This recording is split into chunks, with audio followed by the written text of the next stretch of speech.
Hello guys, मैं हूँ Garima Verma. Welcome to my YouTube channel Garima maths classes. Guys, आज हम बात करेंगे बीएससी एग्रीकल्चर की बुक एलिमेंट्री मैथमेटिक्स के अंदर चैप्टर नंबर 4 यानी रेखा का समीकरण तथा आलेख, means equation and graph of a straight line. इस चैप्टर का थोड़ा बेस हम यहाँ पर समझेंगे कि क्या स्ट्रेट लाइन होती है, इसकी क्या समीकरण है, किस तरीके से हम उनकी इक्वेशंस को निकालेंगे, ठीक है ना। उसके बाद में थोड़ा थोड़ा हम बेस समझते रहेंगे और जो जितना बेस हम लोग समझते रहेंगे उतने ही हम लोग क्वेश्चंस को करते रहेंगे साथ साथ, है ना। यानी कि जिस बेस को समझेंगे उसी बेस से रिलेटेड हम लोग क्वेश्चंस को करते रहेंगे। आपकी ये चैप्टर जो है काफी बड़ा है, चैप्टर भी लेंथी है, साथ में इसकी एक्सरसाइज भी काफी लेंथी है। अप्रोक्स 40 के आसपास इसमें क्वेश्चंस हैं। तो गाइस, वीडियोस काफी होने वाली हैं, हो सकता है कोई बीच में वीडियोस आपकी लेंथी भी हो जाए। तो चलिए गाइस, आज की इस वीडियो को स्टार्ट करने से पहले गाइस हम आपको बता दें कि आप हमारे टेलीग्राम पर जुड़ सकते हैं, जिसका लिंक मैं आपको हमारे डिस्क्रिप्शन बॉक्स में दे रही हूँ। साथ ही गाइस, इस बुक से रिलेटेड जितने भी चैप्टर हैं उन सब की वीडियोस हम लोगों ने बनाई हुई है, उन सब का लिंक भी मैं आपको हमारे डिस्क्रिप्शन बॉक्स में दे रही हूँ। प्लीज वहां से जाकर के आप सभी चैप्टर से रिलेटेड जितनी भी वीडियोस है आप उन पर जा सकते हो और अपनी स्टडी को आप कंटिन्यू रख सकते हो।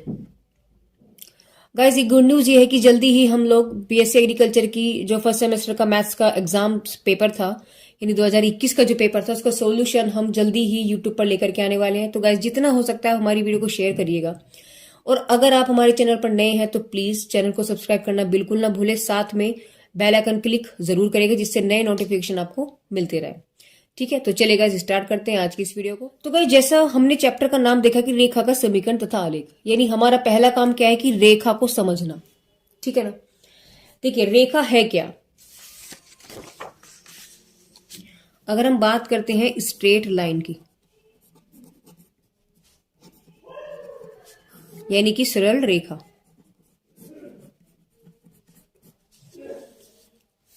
देखो किसी भी रेखा पर, पहले हम आपको बता दें कि ये आपकी लाइन है, ये रेखा है। किसी भी रेखा पर अनंत बिंदु होते हैं। कितने अनंत बिंदु होते हैं, यानी कि इनफाइनाइट पॉइंट्स। हम क्या कहेंगे कि अनंत बिंदु होते हैं, अनंत पॉइंट्स होते हैं। दैट मीन्स हम कह सकते हैं कि इनफाइनाइट। गाइस, कुछ बच्चों का कमेंट मुझे आ रहा था कि मैम आप हिंदी में पढ़ाते हो, इंग्लिश में नहीं पढ़ाते हो। तो गाइस देखिए, एक तो मेरे पास बुक ही हिंदी में है क्योंकि क्वेश्चंस उसमें हिंदी में ही है, ठीक है। और मैंने ये चीज देखी कि एग्रीकल्चर में ऑलमोस्ट जो स्टूडेंट्स हैं वो सब हिंदी से ही रिलेटेड हैं, यानी हिंदी मीडियम के ही हैं। तो गाइस, मेरी कोशिश ये भी रहती है कि मैं साथ में हिंदी के साथ साथ आपको वहीं पर पॉइंट्स उनको इंग्लिश में भी कन्वर्ट कर सकूं। तो गाइस, ऐसा तो पॉसिबल नहीं हो सकता कि अभी मैंने बुक हिंदी में की है तो उसी को फिर मैं इंग्लिश की बुक लेकर के उसको मैं अपलोड करूं। ऐसा तो पॉसिबल नहीं है गाइस, ना इतना समय हमारे पास होता है। लेकिन कोशिश हम यही करेंगे कि हम हिंदी के साथ साथ आपको इंग्लिश में भी कन्वर्ट करके हम आपको बताते रहे, ठीक है।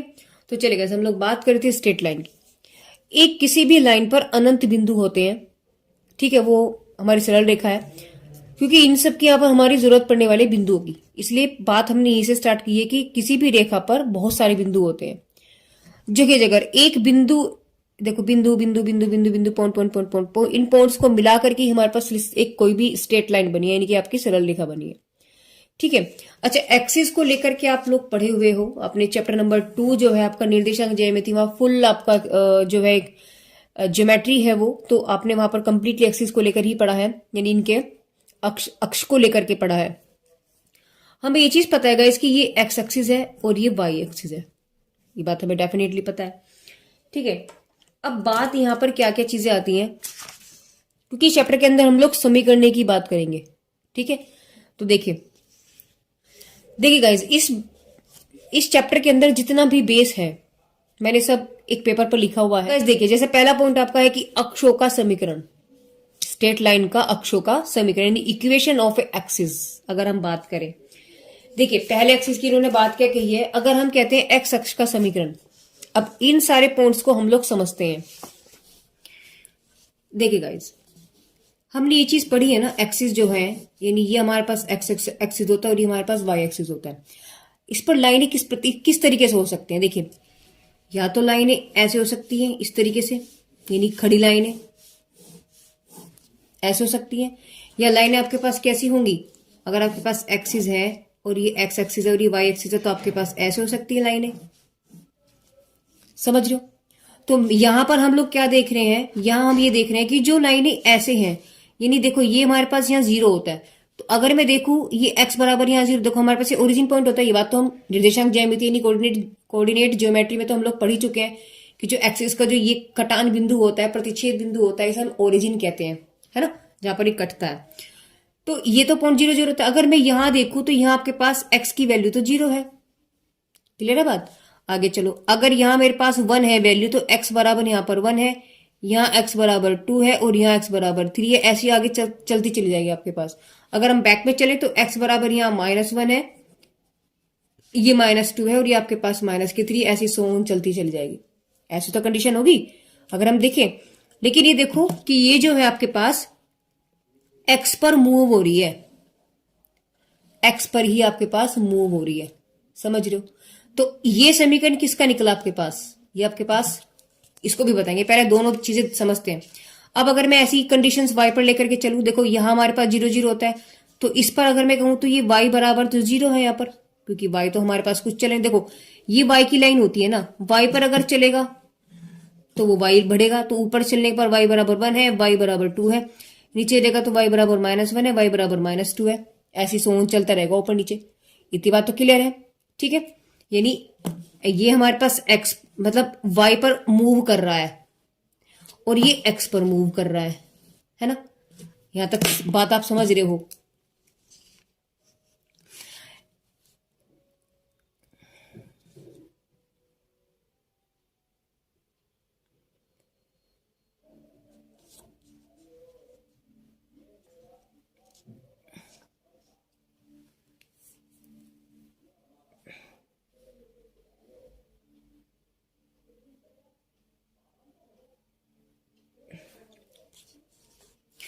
तो अगर मैं आपसे कहूं, यानी y बराबर जो है वो यहां है, ये रहा y बराबर 0, और अगर मैं कहूं x बराबर 0 तो वो यहां है, देखो यहां पर, यानी ऑन एक्सिस पर, समझ रहे होंगे आप, दिख रहा होगा आपको, है ना? तो देखो यही बात यहां पर समझने वाली है। इन्होंने देखो क्या लिखा है, x अक्ष का समीकरण y बराबर 0, y अक्ष का समीकरण x बराबर 0, यानी कि उल्टा है। देखो कैसे है, अगर मैं, ये x एक्सिस है और x एक्सिस पर क्या चल रहा है, y है, यहाँ पर y की वैल्यू कितनी है? 0। अभी तो मैंने इसको दिख करके दिखाया ना आपको। तो y x यानी x एक्सिस यही है और x एक्सिस पर ही समीकरण क्या बन गया y का, y बराबर 0 बन गया। तो देखो x एक्स का समीकरण y बराबर 0, समझ रहे हो? क्योंकि ये अगर ऊपर नीचे चलेगा आपके पास, अगर x एक्स के समांतर वाली, देखो दो कंडीशन लिखी हुई है, दोनों में आप कंफ्यूज ना हो, क्लियरली हम बताएंगे आपको। एक तो है अक्षों का समीकरण, एक है अक्षों के समांतर समीकरण। तो अगर मैं अक्ष की ही बात करती हूं तो अक्ष पर आपके पास ये वाली वैल्यू बैठेगी, यहीं पर ये ऑन एक्सिस हो गया आपके पास। देखो ये आपके पास x है और ये y एक्सिस है, तो x पर आपके पास यही है, ऊपर नीचे आपके पास 1 2 3 4 वैल्यूज हैं। तो अगर मैं कहूं x एक्सिस पर ही, यानी x एक्सिस यही है और इसी पर आपकी लाइन आ गई, तो y तो कुछ चला ही नहीं, y तो कुछ चला ही नहीं, y की वैल्यू 1 2 3 4 कुछ है ही नहीं। y बराबर वहां पर कितनी है, देखो 0 है, कितनी है? 0 है ना? तो बस, यानी आपके पास ये x अक्ष का अगर मैं समीकरण आपसे कहूं तो y बराबर 0, और सेम अगर हम आपसे y अक्ष का समीकरण कहें तो x बराबर 0। देखो y ही x पर, यहां पर अगर मैं बात करती हूँ, देखो x की वैल्यू 0 है, ये रही, है ना, ये रही आपके पास 0।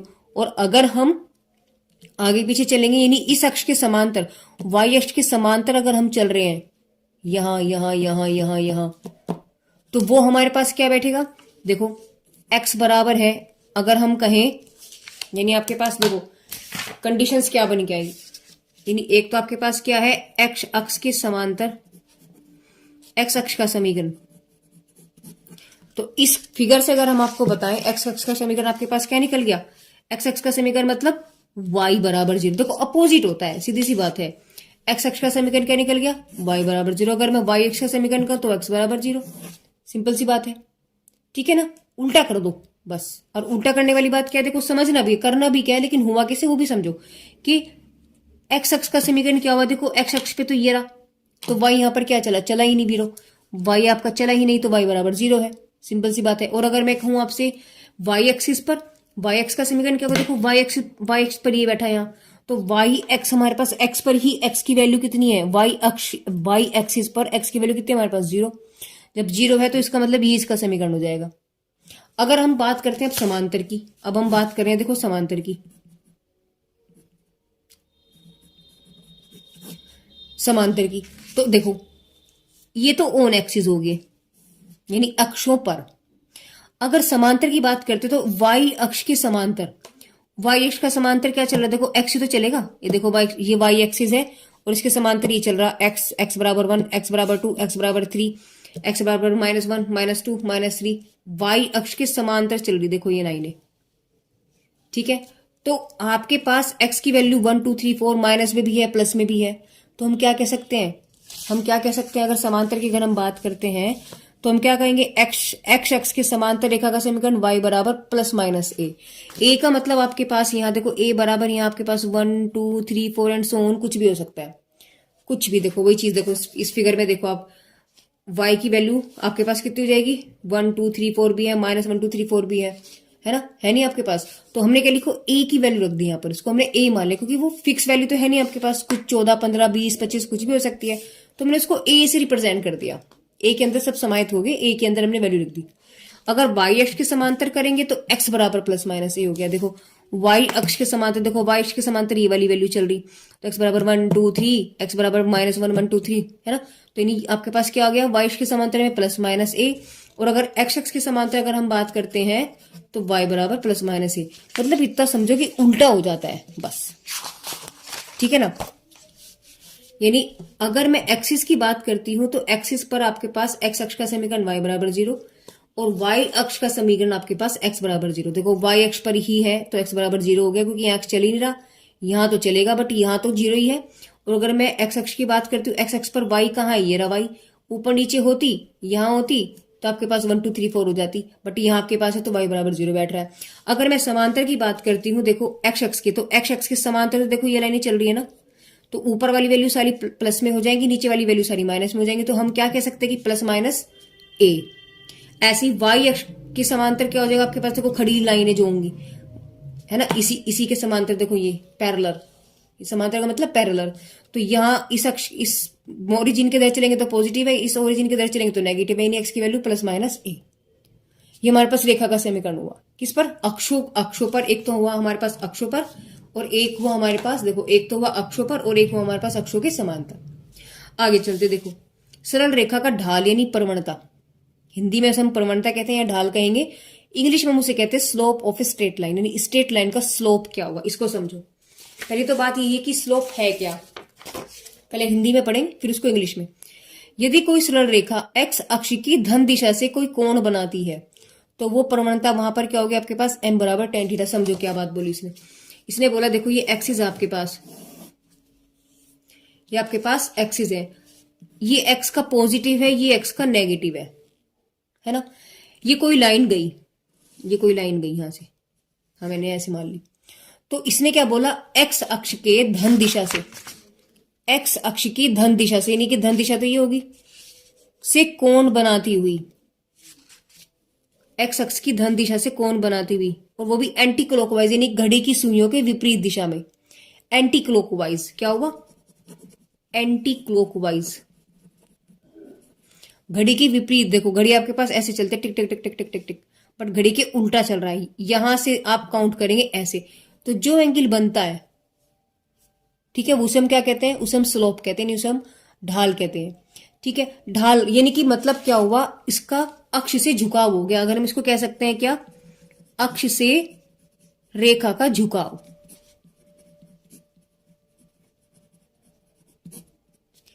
ठीक है। मतलब देखो कितना झुकाव है, ये आपके पास ये लाइन ऐसी ऐसी है, देखो ऐसे ऐसे ऐसे कुछ भी हो सकती है। तो जो भी हम एंगल काउंट करेंगे हम लोग इधर से ही काउंट करेंगे, ऐसे भी तो कर सकते हैं हम इधर से, हम इधर से भी तो कर सकते हैं, नहीं बट हम कहीं से नहीं करेंगे। कहां से करेंगे, एक्स की पॉजिटिव दिशा से एंटी क्लॉकवाइज, तो इधर से ही काउंट करना है हमें। अगर आपके पास लाइन ऐसे हो जाए, देखो इंग्लिश में भी वही चीज लिखी है, पहले इंग्लिश में पढ़ लेते हैं कि the slope m of the line is related to its angle of incline theta by the tangent function m बराबर tan थीटा, ठीक है। यानी बात वही चीज लिखी है इसने जो ऊपर लिखी है कि अगर वो उस एक्सिस से थीटा एंगल बनाते हैं तो आपके पास tan फंक्शन बन जाएगा m बराबर tan थीटा। स्लोप जो होता है यानी प्रवणता जो होती है उसे हम m से तो रिप्रेजेंट करते हैं, स्मॉल m से, ठीक है। और m बराबर आपके पास जो फॉर्मूला होता है वो आपके पास tan थीटा होता है। क्या होता है आपके पास? tan थीटा होता है। ठीक है, स्लोप आप समझ गए। अब देखिए और कुछ फिगर हम समझाते हैं आपको। अगर ऐसे है आपके पास लाइन, ऐसी भी तो हो सकती है, यहां भी हो सकती है, ऐसी भी हो सकती है। तो स्लोप निकालना है मुझे। स्लोप का पता कहां से करेंगे? ये देखो, हम पीछे ही इसको मीट करेंगे और कहां से? एक्स की पॉजिटिव दिशा, देखो ये है पॉजिटिव दिशा, तो इस लाइन के इधर से पता करेंगे, ऐसे ये वाला थीटा। आई बात समझ में? ये इसका स्लोप हुआ। भाई स्लोप ये भी है, ये भी है, आप ऐसे भी तो ले सकते हो, ऐसे भी ले सकते हो, पर नहीं, हमें एक्स की पॉजिटिव दिशा से, एक्स की पॉजिटिव दिशा से एंटी क्लॉकवाइज चेक करना है। अगर देखो ये वाली लाइन है, इसको हम ऊपर बढ़ा देंगे, तो ऊपर बढ़ाने का मतलब अब यहां से लेंगे, देखो लेंगे इस एक्सिस से ही, इसी एक्सिस से लेंगे, बस इससे, इसके ऊपर ऊपर ही। तो यहां से हम काउंट करेंगे थीटा। तो ये आपके पास क्या स्लोप है? ऐसे अगर मैं इसको लूं तो इसे ऊपर बढ़ा दो, ये वाला स्लोप हुआ हमारे पास थीटा। एक्स अक्ष की, यानी एक्स अक्ष की धन दिशा से, यानी पॉजिटिव डायरेक्शन से एंटी क्लॉकवाइज, यानी कि घड़ी के विपरीत सुइयों के विपरीत, घड़ी की सुइयों के विपरीत जो एंगल बनता है उसे हम लाइन का, रेखा का झुकाव कहते हैं, नहीं उसे हम स्लोप कहते हैं, नहीं उसे हम प्रवणता कहते हैं। ठीक है, इसे हम एम से रिप्रेजेंट करते हैं, इसे हम एम से रिप्रेजेंट करते हैं। एम बराबर tan थीटा होता है, यानी कि ये जो एंगल है आपके पास, ये जो एंगल है ये tan थीटा हो गया। ठीक है, एंगल की वैल्यू रखेंगे, यहां रखेंगे, एम बराबर आपके पास निकल जाएगा। आई बात समझ में? चलिए अब आप ये समझिए, देखिए कुछ नोट है इसमें। अगर थीटा का मान आपके पास 0 डिग्री है, 0 डिग्री का मतलब देखिए, अभी मैंने आपको जो समझाई थी लाइनें, यानी देखो प्रवणता आपको मैंने क्या बताई कि अगर आपके पास लाइनें ये है तो ये आपके पास जो एंगल होता है, ये आपके पास झुकाव जो होता है थीटा, तो यहां से एम बराबर आपके पास tan थीटा होता है। एम आपके पास प्रवणता हो गई। अगर थीटा का मान आपके पास 0, 0 कैसे होगा? 0 का मतलब तो ये होगा ना आपके पास कि 0 का मतलब तो भैया उसने कुछ चला ही नहीं, वो यहीं बैठा, ये रहा भाई, थीटा यहीं का यहीं है, कुछ चला ही नहीं, कुछ मूव ही नहीं हुआ। जब मूव ही नहीं हुआ तो ये आपके पास यहाँ क्या होगा? थीटा बराबर 0। तो ऐसे में आपके पास स्लोप की वैल्यू क्या निकल जाएगी? स्लोप की वैल्यू आपके पास 0 हो जाएगी। क्या आपके पास स्लोप है, यानी कि प्रवणता। देखो कैसे निकलेगा, हम इसको भी देख लेते हैं। हमें अभी पता है कि एम बराबर tan थीटा होता है, भाई एम बराबर tan थीटा होता है, और थीटा की वैल्यू कितनी निकली आपके पास? 0। थीटा की वैल्यू 0 है क्योंकि उसने कोई एंगल ही नहीं बनाया, 0 है वैल्यू, उठा के यहाँ 0 रख दो। और tan 0 का मान कितना होता है? 0। तो जब आपके पास थीटा का मान 0 होगा तो आपका स्लोप भी 0 होगा, ये बात ये कहता है। ठीक है, दूसरी बात, अगर आपके पास 90 डिग्री हो जाए, 90 डिग्री का मतलब समझो कि अगर ये आपके पास एक्सिस है और आपके पास रेखा जो है वो यही हो, ये रेखा ऐसे हो या फिर ऐसे हो, है ना, यहां हो, कहीं भी हो, तो ये जो एंगल बन रहा है देखो ये 90 है, ये जो एंगल बन रहा है ये 90 है, यानी थीटा की वैल्यू कितनी है आपके पास? 90। वही चीज इसने लिखी, अगर थीटा की वैल्यू आपके पास 90 है तो प्रवणता कितनी निकल जाएगी आपके पास, यानी स्लोप कितना हो जाएगा? हमें पता है, देखो एम बराबर tan थीटा होता है, तो एम बराबर कितना हो गया? tan 90, और tan 90 की वैल्यू होता है आपके पास इन्फिनिटी। इन्फिनिटी का मतलब नॉट डिफाइंड। क्या होता है? नॉट डिफाइंड, यानी अपरिभाषित। तो आपके पास वहां m की वैल्यू कितनी हो जाएगी? अपरिभाषित। और हमें ये चीज भी पता है कि इन्फिनिटी को हम क्या लिखते हैं? 1/0। गाइज इसका यहाँ पर कहीं ना कहीं हमें जरूरत पड़ने वाली है। इन्फिनिटी को हम क्या लिखते हैं? 1/0। ये चीज कहीं ना कहीं आपको नीड पड़ेगा इसका। ठीक है, ध्यान रखना है इस चीज को। तीसरा पॉइंट इसमें क्या आता है, अगर हमें 3 बिंदुओं को संरेख दिखाना है, यानी कोलिनियर दिखाना है। संरेख का मतलब कोलिनियर। अब कोलिनियर का मतलब क्या हुआ कि तीनों संरेख, यानी कि समान रेखा में 3 बिंदु कैसे हो सकते हैं? ऐसे हो सकते हैं, अगर 3 बिंदु ऐसे हैं तो गाइस इन 3 बिंदुओं से मिलकर के एक त्रिभुज बनता है। तो मैं वो चीज दिखानी है कि अगर 3 बिंदु संरेख, यानी कि तीनों बिंदु एक ही रेखा में ऐसे ऐसे हैं, तो ये ए है, ये बी है, ये सी है, तो हम कैसे प्रूव करेंगे कि ये तीनों बिंदु संरेख है? हम क्या करेंगे? ए बी का स्लोप निकालेंगे, बी सी का स्लोप निकालेंगे और ए सी का स्लोप निकालेंगे। समझ लो, देखो ए बी का, बी सी का और ए सी का, तीनों के स्लोप आप वैल्यू जब निकालोगे तो आपके पास क्या आना चाहिए? वो बराबर आना चाहिए। बराबर आता है तो हम कह सकते हैं कि ए बी से आपके पास कोलिनियर है, यानी कि वो संरेख है। समझ रहे हो बात? चलिए आगे चलते हैं। अभी जो हम बेस समझ रहे हैं ना गाइज, इस पर हम एक्सरसाइज में चलेंगे और वहां पर इनसे रिलेटेड क्वेश्चंस को करेंगे। ठीक है, देखिए गाइज अब क्या दिया इन्होंने दिया है कि जब 2 बिंदु x1 y1 और x2 y2 आपको दिए हो तो उन 2 बिंदुओं से मिलाने वाली रेखा की प्रवणता पूछी है इसमें। देखो 2 बिंदु, यानी कि slope of a line slope of a line when the coordinate of any 2 points on the line are given. यानी कि आपको 2 पॉइंट्स दिए हों, यानी कि 2 कोऑर्डिनेट आपको गिवन है, तो 2 पॉइंट्स आपको गिवन है, तो भैया लाइन का स्लोप आपके पास क्या होगा। देखो आपके पास मैंने माना कोई भी लाइन ये है, 2 पॉइंट आपको इनकी गिवन है, एक पॉइंट आपके पास x1 y1 है, एक x2 y2 है, तो आपका स्लोप क्या होगा, यानी कि 2 बिंदुओं से जाने वाला स्लोप क्या होगा, m बराबर y2 minus y1 upon x2 minus x1। क्या होगा, y2 minus y1 upon x2 minus x1। और या तो m बराबर लेकर के चलेंगे, हमें पता है m किसके बराबर होता है, tan थीटा।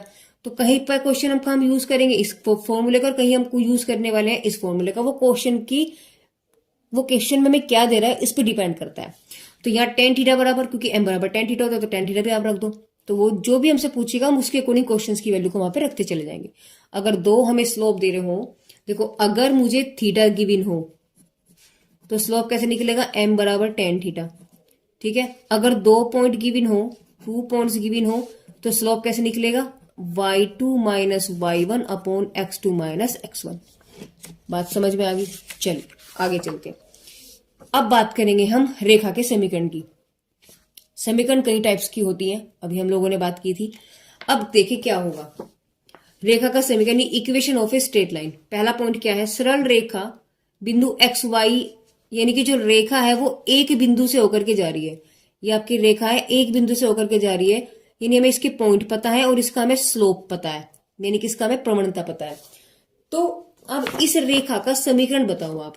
भाई क्वेश्चन में आपको क्या दे दिया, यानी आपको क्या गिवन होगा यहाँ पर, एक तो स्लोप गिवन होगा, दूसरा में आपको यहाँ पर पॉइंट गिवन होगा। एक तो पॉइंट होगा और एक m, दोनों वैल्यू आपको यहाँ पर गिवन होंगे। तो आपके पास रेखा का समीकरण क्या बनेगा, y minus y1 is equal to m x minus के x1। ये y1 x1 क्या आपके पास, ये रे पॉइंट होंगे, और ये जो x और y है ना, ये और ये आपके पास फिक्स है। ये क्या आपके पास फिक्स है, और इसे हम क्या कहते हैं, इसे हम गॉड फादर फॉर्मूला कहते हैं।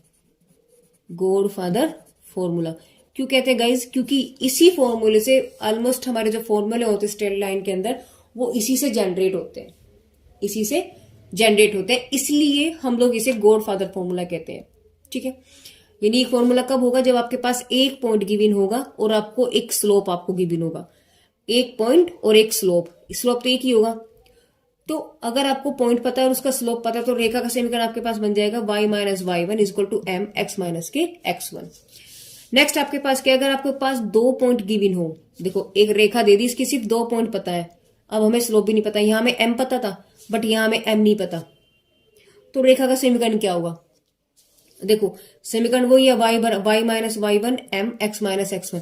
सिर्फ m अभी हमने पढ़ा था 2 पॉइंट से गिवन वाला, 2 पॉइंट अगर गिवन हो तो उसका m क्या होता है, y2 minus y1 x2 minus x1। तो बस पहले इन 2 पॉइंट का हम क्या निकालेंगे, m निकाल देंगे, यानी स्लोप निकाल देंगे, यानी कि y1 माइनस y2 ले लो या y1 2। देखो अगर y1 में से 2 घटा रहे तो नीचे भी 1 में से 2 घटाओगे, अगर 2 में से घटाओगे तो नीचे भी 2 में से घटाओगे, बस ये ध्यान रखना। तो y हम इसको चलो 2 ही कर लेते हैं, है ना, क्योंकि कंफ्यूजन रहेगा नहीं तो फिर y2 minus y1 x2 minus x1। Okay guys, तो अगर आपको 2 पॉइंट गिवन हो और रेखा का समीकरण आपसे पूछ रहा है, तो रेखा का समीकरण देखो, पॉइंट तो हमारे पास हो गए x1 y1, इन 2 पॉइंट में से कोई से भी पॉइंट उठा करके यहां रख दो। देखो ये आपके पास क्या है, फिक्स है गाइज, मैं फिर से आपको बता दूं क्या है, फिक्स। ये हिलेंगे नहीं, कभी आप इनमें उठा के वैल्यू इधर उधर कर दो, नहीं ऐसा नहीं है, ये दोनों आपके पास फिक्स है। बाकी आपके पास सब चीजें फिक्स हो जाएंगी, समझ में आएंगी जब हम इन बेस पे क्वेश्चंस करेंगे। बस 2 मिनट बाद हम क्वेश्चन ही करने वाले हैं। अगर आपको 2 पॉइंट गिवन है, ठीक है, और रेखा का समीकरण पूछ रहा है, तो आपके पास क्या बन जाएगा, y माइनस के y1 x माइनस के x1। यहाँ पर m निकालना पड़ेगा, ये m, तो m हमें पता है जब 2 पॉइंट गिवन होते हैं तो आपके पास m क्या होता है, y2 minus y1 x2 minus x1। बस इस तरीके से आप m निकालो, उठा करके यही रख दो। देखो तो m की जगह तो मैंने वैल्यू रखी है y2 minus y1 x2 minus x1, उठाओ वैल्यू रख दो, सोल्व करके जो आंसर आएगा वो आपके पास स्ट्रेट लाइन बन जाएगी। सिंपल सी बात है। चलिए सी की तरफ चलते हैं। सी पॉइंट में क्या दिया है, अंतः खंड रूप, यानी कि इंटरसेप्ट फॉर्म। अंतः खंड का मतलब क्या हो गया, अंदर खंड में काटना। ये आपके पास एक्सिस हो गए, तो ये जो लाइन गई इसने इसको काट दिया, देखो ये काट, देखो यहाँ काटा हुआ नहीं था, यहाँ इसने काट दिया, दोनों अक्षों को काट रखा। अक्षों को काटना ही अंतः खंड रूप कहलाता है। तो ये एक्सिस को काट दिया इसने, देखो ये एक्सिस थे, y को भी काट दिया, x को भी काट दिया, तो जहां काटा है जितनी दूरी पर, मैंने माना यहां से एक्स अक्ष पर उसने ए दूरी पर काटा है, वाई अक्ष पर उसने बी दूरी पर काटा है, तो समीकरण क्या बनेगा, X upon A plus Y upon B equal to 1। A क्या है जो एक्स से कट रहा है, बी क्या है जो वाई से कट रहा है, समझ लो। यानी यहां ए क्या आपके पास एक्स अक्ष का अंतःखंड है, बी क्या आपके पास वाई अक्ष का अंतःखंड है, ठीक है। तो ये इस इक्वेशन का नाम भी हम कह सकते हैं इंटरसेक्ट फॉर्म, यानी अंतःखंड रूप। तो अंतःखंड रूप का मतलब आपके पास इक्वेशन याद हो जानी चाहिए, Y X upon A plus Y upon B equal to 1, ठीक है। चलिए आगे चलते हैं। अब देखिएगा डी पार्ट में इन्होंने क्या दिया, इन्होंने बोला है कि अंतःखंड जो है आपका, भाई अंतःखंड कटा तो है ये रहा, में अभी हमने सी पार्ट में डिस्कस किया था कि अंतःखंड क्या होता है आपके पास, कि जो लाइन एक्सिस को काट दे, दोनों तरफ से काट दे, है ना। एक्स को माना ए डिस्टेंस पर काट रही है, बी को माना वाई को माना बी डिस्टेंस पे काट रही है। तो ये आपके पास जो ए और बी है ये एक्स अक्ष का और वाई अक्ष का अंतःखंड हुआ, यानी इंटरसेप्ट हुआ, है ना। तो दो तरीके के हुए, एक तो एक्स अक्ष पे कट रहा है, एक तो एक्स अंतःखंड हुआ, एक आपके पास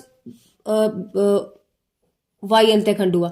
यानी आपके पास अंतःखंड कितने तरीके के हुए, दो, एक्स अंतःखंड वाई अंतःखंड, यानी एक्स इंटरसेप्ट वाई इंटरसेप्ट, ठीक है। तो वही चीज हम लोग यहाँ के डिस्कस कर रहे हैं कि आपके पास जो दो तरीके के अंतःखंड हुए हैं उनकी अलग अलग कंडीशंस क्या बनेगी। देखो इसमें तो अगर हम पॉइंट सी की बात करते हैं तो आपको ए और बी दोनों गिवन थे, ठीक है। तब आपके पास समीकरण क्या बनेगी, X upon A plus Y upon B equal to 1। अगर आपको ए और बी दोनों गिवन है, देखो लिखा भी हमने, लिखा था अभी, है ना, दोनों गिवन है। बट अगर आपको दोनों गिवन ना हो, कोई एक ही पॉइंट गिवन हो, जैसे आपको अभी मैंने आपको क्या बताया, पहले यहां बात करते हैं कि अंतःखंड यानी इंटरसेप्ट दो टाइप्स के हो गए, एक्स अंतःखंड यानी एक्स इंटरसेप्ट, वाई अंतःखंड यानी वाई इंटरसेप्ट, क्लियर है। तो अगर मैं एक्स अंतःखंड की बात करती हूँ तो सिर्फ आपको वाई गिवन नहीं है, सिर्फ आपको अब ये वाला डिस्टेंस गिवन है, सिर्फ एक्स का, एक्स अंतःखंड का मतलब है एक्स वाला डिस्टेंस आपको गिवन है। तो जब एक्स का मैंने माना डी डिस्टेंस है ये, तो ये पॉइंट क्या निकलेगा, देखो वाई तो चल ही नहीं रहा, सिर्फ यही के यही है, तो आपके पास ये डिस्टेंस डी है, तो ये पॉइंट कितना हो जाएगा, D0, क्योंकि ये एक्स होता है और ये वाई होता है, तो एक्स की वैल्यू तो डी है, ये डी, और वाई वो चल ही नहीं रहा, वाई की वैल्यू कितनी होगी, 0 होगी, तो आपके पास पॉइंट क्या निकल गया, D0। तो जब आपको इस लाइन का स्लोप दिया हो, साथ में आपको ये एक्स इंटरसेप्ट दिया, यानी एक्स का डिस्टेंस दिया हो ओरिजिन से, तो आपके पास समीकरण क्या बनेगी, Y equal to M x minus की डी, ठीक है। यानी आपको यहाँ एक तो एम गिवन होगा और एक डी गिवन होगा। एक्स और वाई दोनों के आपके पास फिक्स है, इनमें कुछ वैल्यू रखी जाने वाली नहीं है, ठीक है।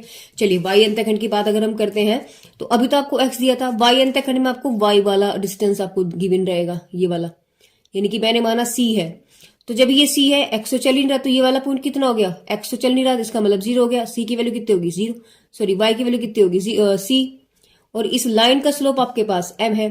तो आपके पास अगर वाई अंतःखंड है, यानी वाई अंतःखंड गिवन हो, तो आपके पास समीकरण क्या बनेगी, Y equal to M x plus की सी, एम भी गिवन होगा, सी भी गिवन होगा, समझ रहे हैं आप बात को।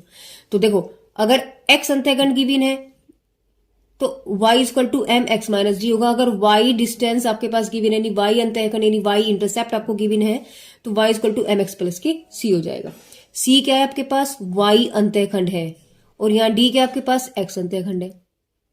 चलिए आगे चलते हैं। अगला जो लास्ट पॉइंट है आपके पास ई में आपको क्या बोला गया है, भाई जैसे आपके पास ये एक्सिस थे ही, ये देखिए हम लोग अभी ये पढ़ रहे थे, तो ऐसी जो लाइन जाती है जो अंतःखंड की जाती है, इस लाइन का समीकरण क्या होता है, X upon A Y upon B equal to 1। अभी हम लोगों ने डिस्कस किया था जस्ट सी पार्ट में, इसकी देखिए इसका समीकरण क्या होता है, ये तो होता है X upon A plus Y upon B equal to 1। अब अगर इस लाइन के, तो इस लाइन की मुझे जरूरत नहीं है, अगर ये लाइन ओरिजिन से इस पे मैं कोई परपेंडिकुलर डाल दूं, ओरिजिन से इस पर मैं कोई लंब डाल दूं, परपेंडिकुलर में डाल दूं, मैंने माना एम है, और ये डिस्टेंस आपके पास पी है, ये वाला डिस्टेंस, और जो परपेंडिकुलर है ये एंगल बना रहा है अल्फा, तो आपके पास लाइन की इक्वेशन क्या बनेगी, इसका नॉर्मल फॉर्म आपके पास क्या बनेगा, देखिए x cos alpha plus y sine alpha is equal to p. देखिए वही चीज हमने यहां लिखी है कि एक्स वाई हो गया। देखो ओ एम आपके पास क्या है, ओ एम आप अगर हम यहां लिखे तो ओ एम आपके पास क्या है, ये लंब है, यानी कि परपेंडिकुलर,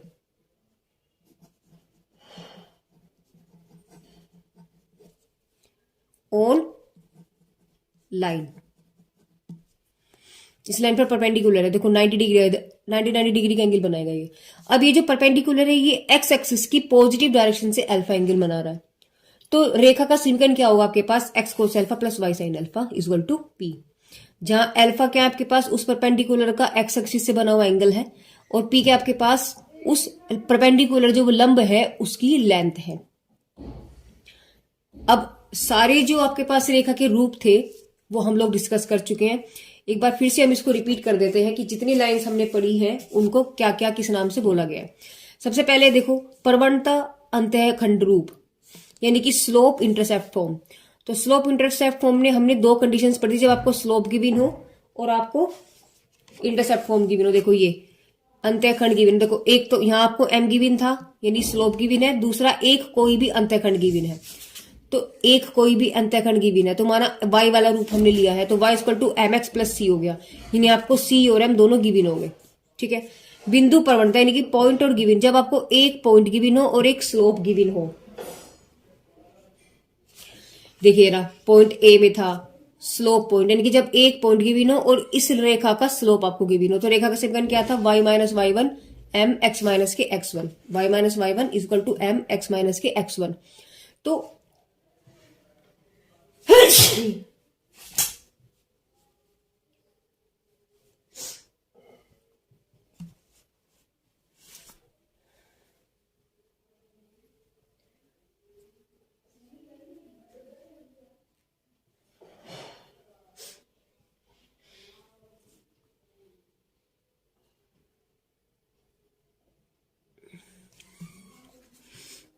इसको हम गौड़-बादल फॉर्मूला भी कहते हैं, क्योंकि इसी फॉर्मूले से सारी चीजें आपके पास जनरेट होती है। तो जब आपको एक पॉइंट गिवन हो और स्लोप आपको गिवन हो, यानी एक कोई भी पॉइंट गिवन होगा और आपको स्लोप गिवन हो, तो रेखा का समीकरण क्या हो जाएगा आपके पास, y minus y one equal to M x minus के एक्स वन। द्विबिंदु रूप, यानी कि जब दो पॉइंट गिवन हो, देखिए दो पॉइंट जब आपको गिवन हो, ये रहा बी पॉइंट, जब रेखा के दो पॉइंट गिवन है आपको, तो रेखा का समीकरण क्या निकल जाएगा, देखो रेखा का समीकरण तो ये होता है y minus y one equal to M x minus के एक्स वन। तो एक्स वन वाई वन तो इन दोनों पॉइंट में से कोई से भी उठा के रख दो, बट क्या चाहिए मुझे, स्लोप यानी कि एम यानी प्रवणता। और प्रवणता भी हमने पढ़ी थी कि दो पॉइंट की जो प्रवणता होती है, जब दो पॉइंट गिवन उनकी प्रवणता क्या होती है, y two minus y one x two minus x one, उनका स्लोप क्या हो जाएगा, y two minus y one upon x two minus x one. तो यहां से आप उन दो पॉइंट की, देखो दो पॉइंट है और यहां भी दो पॉइंट है, इन दो पॉइंट का आप स्लोप निकाल लो इस वाले फॉर्मूले से, और जो m निकल के आएगा उठा के यही रख दो। तो वही चीज हमने यहाँ पर कर रखी है, देखो m की जगह m का मान रख दे ये वाला उठा करके, तो वही आपके पास चीजें बन जाएगी, y minus y one equal to y two minus y one x two minus x one x minus x one. यानी आपको यहाँ पर दो पॉइंट गिवन होंगे, ये बस स्लोप आपको निकालना पड़ेगा। डी पार्ट था आपका अंतःखंड रूप, अभी हम लोगों ने डिस्कस किया था। इंटरसेप्ट फॉर्म सी पार्ट था अंतःखंड रूप, है ना, जहां रेखा आपको कहां काट रही है, दोनों एक्सिस को काटती है, और अंतःखंड में इंटरसेप्ट फॉर्म में आपको दोनों अंतःखंड यानी दोनों इंटरसेप्ट पॉइंट आपको दे रखे, एक्स वाला भी और वाई वाला भी। तो आपके पास समीकरण क्या बन जाएगी, x upon A plus Y upon B equal to one, यानी ए और बी दोनों यहाँ पर गिवन होंगे। समझ रहे हो, जहां ए के आपके पास एक्स इंटरसेप्ट है, वाई के आपके पास वाई इंटरसेप्ट है, सॉरी बी के आपके पास वाई इंटरसेप्ट है। ठीक है, चलिए अभी लास्ट में हम लोगों ने क्या पढ़ा था, नॉर्मल फॉर्म पढ़ा था, यानी प्रासामान्य रूप, इसे हम परपेंडिकुलर फॉर्म भी कहते हैं। यानी कि जब रेखा पर ओरिजिन से कोई लंब डाला जाता है, यानी परपेंडिकुलर डाला जाता है, तो रेखा का समीकरण क्या हो जाएगा, x cos alpha plus y sine alpha equal to p. तो x cos alpha plus y sine alpha equal to p, यानी आपको अल्फा और पी दोनों गिवन होंगे। पी के आपके पास ऐसे लंब दूरी है, ओरिजिन से लेकर के जो लाइन पे डाला गया परपेंडिकुलर है वहां तक का डिस्टेंस है। एक और समीकरण गाइज है जिसे हम प्राचलित या सममित या पैरामेट्रिक या सिमेट्रिक फॉर्म हम कहते हैं। इनमें से हम कुछ भी कह सकते हैं, प्राचलिक या सममित, इंग्लिश वाले ध्यान से सुने, पैरामेट्रिक या सिमेट्रिक, दोनों एक ही बात है। तो आपके पास क्या होगा, x माइनस एक्स वन, यानी आपको एक्स वन वाई वन भी पॉइंट गिवन होंगे, थीटा भी गिवन होगा और आर भी गिवन होगा। तो यहाँ आर क्या आपके पास, आर जो है x point x y point से एक्स वन वाई वन, क्योंकि जो एक पॉइंट मुझे गिवन है, एक पॉइंट जो गिवन है उस पॉइंट की दिए हुए बिंदु से डिस्टेंस दूरी है आपके पास आर। तो फॉर्मूला क्या बन गया आपके पास, x minus x one upon cos theta equal to y minus y one upon cosine theta equal to r. ठीक है, तो गाइस ये आपके पास इक्वेशंस थी जो अभी तक हम लोगों ने पढ़ी है, संक्षिप्त रूप में मैंने उन सब चीज को लिखा है। अब हम इन्हीं बेस पर, सिर्फ अभी हमने ये चीजें, अभी इस चैप्टर में बहुत कुछ है, ये तो अभी आपका 1/3 पार्ट ही हुआ है। इन्हीं बेस पर जितने क्वेश्चंस बनते हैं पहले हम लोग वो करेंगे। चलिए तो स्टार्ट करते हैं इसके बेस पर होने वाले क्वेश्चंस को एक्सरसाइज के अंदर। देखिए गाइस, एक्सरसाइज का जो पहला क्वेश्चन है उसमें क्या दिया है इन्होंने बोला है 2 पार्ट में दिए हैं। दोनों पार्ट में इन्होंने पूछा कि सरल रेखा का समीकरण आपको बताना है। पहला पॉइंट उन्होंने क्या दिया, इन्होंने दिया है कि एक्स अक्ष से 7 इकाई की दूरी पर स्थित है, तब रेखा का समीकरण क्या होगा। दूसरी बार में इसने बोला है कि वाई अक्ष से 7 इकाई की दूरी पर है, तो रेखा का समीकरण क्या होगा। जरा देखना यहाँ पर इन्होंने बोला है एक्स अक्ष से, एक्सिस तो कुछ ऐसे ही होते हैं ना हमारे पास, ये एक्सिस होंगे, ये एक्स है और ये वाई है। एक्स अक्ष से दूरी प्लस के साथ है माइनस के साथ है, देखो प्लस के साथ लिखा है तो प्लस के साथ तो ऊपर ही कुछ होगी ना, तो यानी एक्स अक्ष से 7 दूरी पर आपके पास रेखा जा रही, ये जा रही, ठीक है। तो 7 दूरी पर एक्स अक्ष से, तो ये वाला डिस्टेंस जो है 7, ये कितने है, वाई का है ना, ये वाई का तो हुआ, वाई बराबर 7 ही तो चल रहा है, ये एक्स पर तो नहीं चल रहा, वाई बराबर 7, तो एक्स अक्ष पे 7 इकाई की दूरी पर रेखा का समीकरण क्या निकल गया आपके पास, वाई बराबर 7। बस हो गया क्वेश्चन। तो आपके पास क्या निकल गया, यहां से लिखेंगे रेखा का समीकरण y बराबर 7, बस यही आपका आंसर होगा, ठीक है। अब देखिए बी में क्या बोला इसने, y अक्ष से 7 दूरी पर, ये अगर आपके पास एक्सिस है, ये x है और ये y है, इसने बोला y अक्ष से, y अक्ष तो ये रहा आपके पास, तो इस y अक्ष से 7 दूरी पर, ये मैंने माना 7 दूरी होगी, ये मैंने माना यहाँ 7 है, तो इस पर आपके पास रेखा जा रही, तो इस रेखा का समीकरण क्या होगा। देखो आपके पास जो ये मूव कर रही है पॉइंट, तो आपके पास क्या चल रहे, 1 2 3 4 5, यानी एक्स पे तो चल रहे, तो ये एक्स बराबर 7 हुआ, तो ये एक्स बराबर 7 हुआ, यानी वाई से, वाई अक्ष से दूरी 7 इकाई की दूरी पर, वाई अक्ष से 7 इकाई की दूरी पर रेखा का समीकरण क्या बन गया, वाई बराबर 7। और ये चीज हमने आपको बताई थी अभी जब हम लोग बात कर रहे थे, जब मैंने इसका बेस आपको समझाया था कि अगर वो एक्स अक्ष बराबर कहता है तो वाई बराबर लिखेंगे, और वाई अक्ष कहता है तो एक्स बराबर लिखेंगे, ठीक है। ऑन एक्सिस है तो 0 वैल्यू रहेंगी, अगर वो समांतर कहता है तो जितनी दूरी पर है वो ही दूरी उसके बराबर आ जाएगी। तो यहां से आपके पास रेखा का समीकरण क्या बन जाता है, यानी रेखा का समीकरण आपके पास हो गया एक्स बराबर के 7। Question complete. चलिए नेक्स्ट क्वेश्चन की तरफ चलते हैं। क्वेश्चन नंबर 2 में इसने क्या बोला है,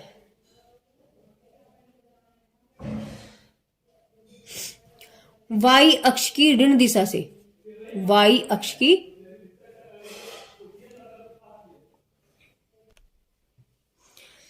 क्वेश्चन नंबर 2 में इसने क्या बोला, देखिए वाई अक्ष की ऋण दिशा से 3 इकाई, वाई अक्ष की ऋण दिशा में, तो पहले जो ये कह रहा है ना उसका फिगर बनाते हैं। देखो जब ये जो पूरा चैप्टर है ना गाइज, ये पूरा का पूरा फिगर पर डिपेंड है, जब तक आपके पास फिगर नहीं बनेगा ना गाइज आप क्वेश्चन को समझ नहीं पाओगे। जो ये बोल रहा है आप उसको फिगर में कन्वर्ट कर दो, फिगर बनती चीजें अपने आप क्लियर होना स्टार्ट हो जाएंगी कि उसने क्या पूछा है आपसे और क्या उसने दिया है, ठीक है। तो देखिए इसने बोला है कि वाई अक्ष की ऋण दिशा में, अगर हम बात करते हैं, ये वाई एक्सिस आपके पास, ये एक्स एक्सिस हुआ, ऊपर वाला आपके पास क्या होता है पॉजिटिव वाई और नीचे वाला आपके पास क्या होता है नेगेटिव वाई। तो वाई की नेगेटिव दिशा में बोला इसने, ऋण दिशा से, वाई की नेगेटिव दिशा से 3 इकाई की दूरी पर, यानी यहां से 3 इकाई की दूरी पर, मैंने माना ये रहा 3, तो ऋण दिशा में तो -3 हो जाएगा भाई, ऊपर होगा तो +3 हो जाएगा, नीचे जाएगा तो -3 हो जाएगा ऋण दिशा में। काटने वाली, इसको काटने वाली, इसको काटने वाली ऐसे लाइन जाएगी, और एक्स अक्ष से 60 अंश का कोण बना रही, ये लाइन ऐसे जा रही है, और एक्स अक्ष से कितने अंश का कोण बना रही है, 60 अंश का। तो रेखा का समीकरण क्या होगा। कितना सिंपल क्वेश्चन है। देखिए यहां से समझिए, आप पहले इसका फिगर बना लेते हैं फेयरली और उसके बाद हम इसको क्वेश्चन को करेंगे। देखिए ये आपके पास एक्सिस हो ही गए हैं, ये एक्स एक्सिस है, ये वाई एक्सिस है, ये वैल्यू आपके पास -3 आ गई, और यहां से आपके पास लाइन जा रही है इस तरीके से। ये एंगल कितना बनाया इसने, थीटा बराबर आपके पास 60 डिग्री। ओके, तो रेखा का समीकरण पूछ रहा है। जब हमें देखो रेखा का समीकरण के लिए सबसे पहले मुझे चाहिए स्लोप, तो यहां से जब हम स्लोप निकालेंगे तो क्या है, देखो अंत्यखंड, ये वाला डिस्टेंस मुझे 3 दिया है, मतलब अंत्यखंड वाला देखो y का अंत्यखंड दिया है, और y का अंत्यखंड जो है उसका समीकरण आपके पास क्या है?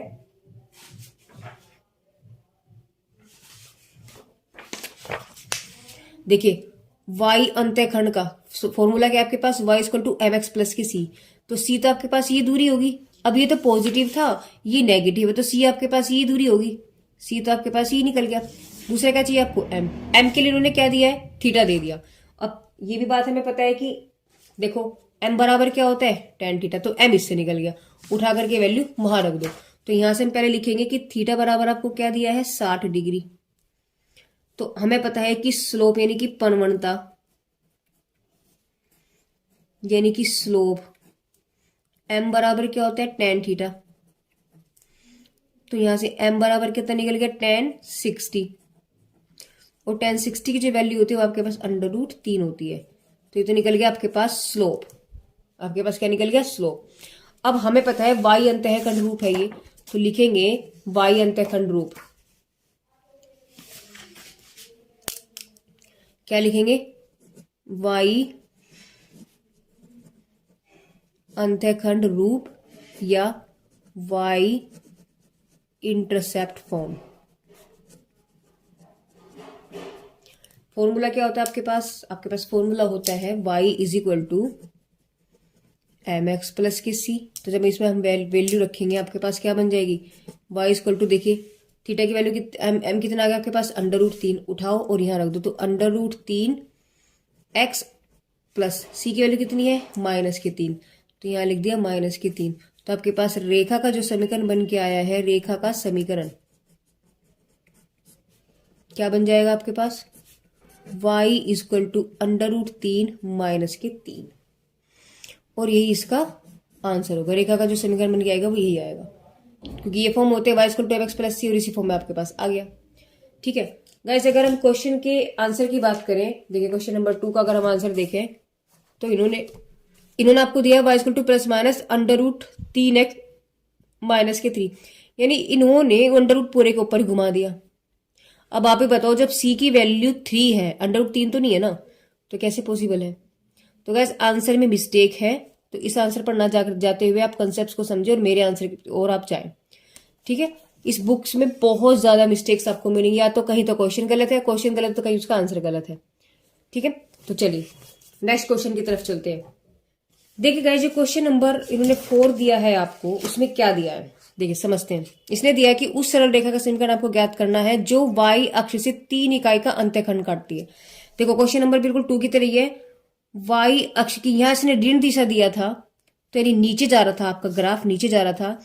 यहां इसने क्या दिया? बस 3 इकाई बोला है। इसका 3 इकाई का मतलब पॉजिटिव 3 है और धन दिशा ही बैठेगी, क्योंकि पॉजिटिव 3 है।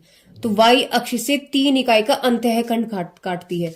तो अगर आपके पास एक्सिस है ये x है, ये y है, तो 3 आपके पास मैंने माना यहां बैठा, तो 3 को काटती हुई लाइन जाएगी। और x अक्ष से कितना एंगल बना रही है? टेन थीटा, तो वो टेन इनवर्स 2/5, यानी लाइन आपके पास यहां से ऐसे जा रही है इस अंतःखंड को काटती हुई। और ये जो एंगल आपसे x एक्सिस से जो एंगल बन रहा है, यानी थीटा की वैल्यू कितनी बन रही है आपके पास? Tan inverse 2/5। ये आपके पास फिगर होगा। तो इसका समीकरण पूछा है आपसे, तो देखिए रफली हमने फिगर बना लिया। अब हम फेयर करते हैं इसको।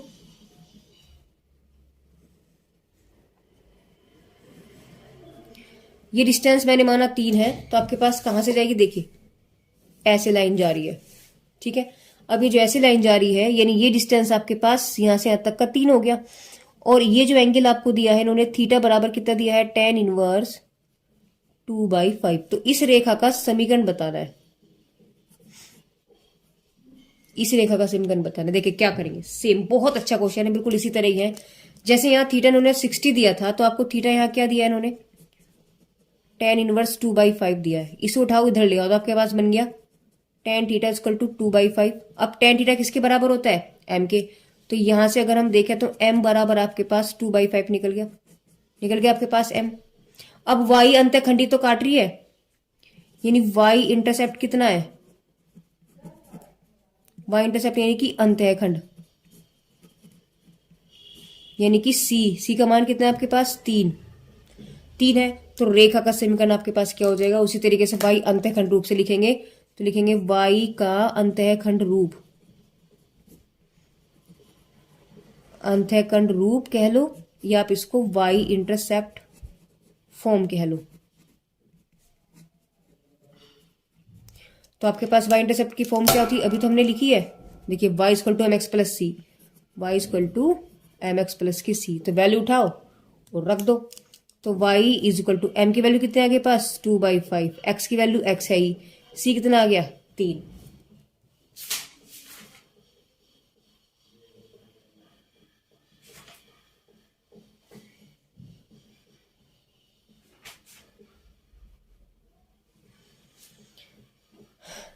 ये आपके पास आ गया 3। अब इस 5 को आप इधर ले जाओ और इसके नीचे मान लो 1। तो आप एलसीएम लेकर के इसको सोल्व करेंगे तो आपके पास क्या बन जाएगा, y equal to 2x plus 3 पंजे 15 अपॉन 5 को इधर ले जाओ, क्या बन गया आपके पास 5y equal to 2x plus के 15। अब देखो हमारे पास, हम इसे किस फॉर्म में लिखेंगे, आप इसको ऐसे लिखेंगे सब एक साथ ले जाओ तो आपके पास बन जाएगा, यानी अभीष्ट रेखा का समीकरण आपके पास क्या बन जाएगा, अभीष्ट रेखा का समीकरण, यानी आपके पास आ गया 2x माइनस के 5y प्लस के 15 इक्वल टू 0। बस यही आपके पास आंसर निकल के आएगा। ठीक है गाइज। अभी मिस्टेक से मैंने क्वेश्चन नंबर 4 कर दिया है, पहले 2 के बाद 4 हो गया था मिस्टेक से। अभी क्वेश्चन नंबर पहले 3 करते हैं, उसके बाद हम 5 पर चलेंगे। ठीक है। क्वेश्चन नंबर 3 में इसने बोला है कि उस रेखा का समीकरण आपको निकालना है जो y अक्ष से -6 इकाई का अंतःखंड काटता हो। देखो अंतःखंड तो आपको समझ में आ गया, नहीं इंटरसेप्ट। तो अगर आपके पास एक्सिस है ये x हो गया और ये y हो गया, -6 कहाँ बैठेगा, यही तो बैठेगा आपके पास। -6 काट रहा है और दोनों अक्षों को समान काट रहा है, यानी आपके पास लाइन यहां से जा रही है और दोनों अक्षों को समान काट रहा है। इसका मतलब एक अक्षीय हो गया, एक अक्षीय हो गया। तो ये जो दोनों एंगल है ना आपके पास समान है, इक्वल है। देखो जब ये एंगल आपके पास कितना है 90, यहां समझेंगे, ये एंगल कितना है आपके पास 90। जब ये 90 है तो ट्रायंगल का होल जो सम होता है कितना होता है, यानी पूरे ट्रायंगल का, यानी त्रिभुज के तीनों कोणों का सम कितना होता है आपके पास 180। ठीक है। तो जब एक एंगल आपके पास 90 बच गया तो सीधी सी बात है इन दोनों का सम भी तो आपके पास 90 होगा, इन दोनों का सम भी तो आपके पास 90 होगा। क्लियर है, क्योंकि 90 प्लस 90 आपके पास 180 होता है। त्रिभुज के तीनों कोणों का योग कितना होता है 180 होता है। अगर ये वाला 90 है तो मैं डायरेक्टली पता है क्योंकि परपेंडिकुलर है, ये आपके पास 90 है। जब ये 90 है तो इन दोनों का सम, अगर मैं इसको 1 मान लू, इसको 2 मान लू, तो एंगल 1 प्लस एंगल 2 की वैल्यू कितनी हो जाएगी आपके पास 90। और दोनों क्या आपके पास बराबर है, तो आपके पास 2 angle 1 equal to 90, that means हमसे कह सकते हैं एंगल 1 बराबर आपके पास 45। निकल गया 45। तो यहां से यही चीज हम यहाँ पर करने वाले हैं कि ये आपके पास एक्सिस हो गया और ये वैल्यू -6 है, यहां से आपके पास लाइन जा रही है इस तरीके से, और ये एक्स एक्सिस है, ये वाई एक्सिस है, और यहां से ये एंगल तो मुझे पता है 90 है, इसको मैंने 1 मान लिया, इसको मैंने 2 मान लिया। एंगल भी निकालते हो फिर क्वेश्चन को करेंगे। देखिए आपको गिवन क्या है, वाई अंतःखंड आपको गिवन है, लिखेंगे वाई अंतःखंड, यानी कि वाई इंटरसेप्ट, यानी कि सी का मान कितना दिया आपको -6। ठीक है। अब इन्होंने कहा है कि दोनों अक्षों को समान काटती है।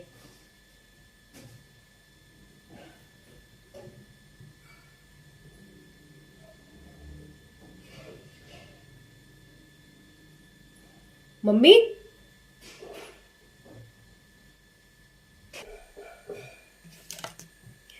इसने क्या लिखा कि दोनों अक्षों को समान काटते, लिखेंगे दोनों अक्षों को समान काटती है। इसका मतलब एंगल 1 और एंगल 2, यानी एंगल 1 और एंगल 2 दोनों बराबर है, यानी कि क्या आपके पास ये समान है। एक को 1 माना, एक को 2 माना। अब हमें पता है त्रिभुज के तीनों कोणों का योग कितना होता है, तीनों कोणों का योग 180 होता है, हमें पता है ये बात। तो एक तो आपके पास 90 हो गया, ये तो मैं बात पता लगी 90 है। एक एंगल 1 है, एक एंगल 2 है, कितना हो गया 180। ये दोनों आपके पास बराबर लिखेंगे, सिंस एंगल 1 बराबर एंगल 2, तो 90 plus angle 1 plus angle 1 is equal to 180। क्योंकि 1 2 के बराबर है। ये दोनों कितना हो गया आपके पास 90 प्लस 2 एंगल 1 इक्वल टू 180, यानी 2 एंगल 1 इक्वल टू, इसको आप उधर ले जाएंगे 180 माइनस की 90, यानी आपके पास 90 आ गया। तो एंगल 1 की वैल्यू आपके पास 90 अपॉन 2, यानी हम क्या कह सकते हैं 45। इसका मतलब एंगल 1 और एंगल 2 की वैल्यू कितनी आ गई आपके पास 45 निकल के आ गई। क्लियरली बात है, दोनों दोनों कितने निकल गए आपके पास 45। अब इस एंगल से हम लोग क्या करेंगे, हम निकालेंगे स्लोप यानी कि प्रवणता, यानी कि m का मान। m बराबर कितना होता है जी tan थीटा। कितना निकल गया आपके पास, यानी m बराबर कितना है आपके पास tan 45 है, और tan 45 की वैल्यू कितनी होती है आपके पास 1 होती है। तो m आपके पास कितना निकल गया 1 निकल गया।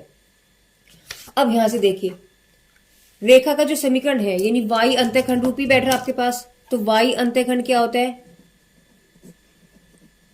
y अंतःखंड रूप कह लो या y इंटरसेप्ट आप फॉर्म कह लीजिएगा, दोनों बात एक ही होगी। तो समीकरण क्या बनती है, अभी लास्ट क्वेश्चन में हम लोगों ने डिस्कस किया था y equal to M x plus के सी।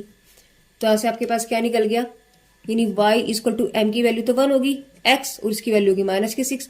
तो y इक्वल टू क्या निकल गया x माइनस के 6। ओके, तो यही आपके पास क्या निकल गया, रेखा का समीकरण। चलिए क्वेश्चन नंबर 5 की तरफ चलते हैं। क्वेश्चन नंबर 5 में इसने क्या बोला, इसने बोला कि दोनों अक्षों को क्रम से 3 और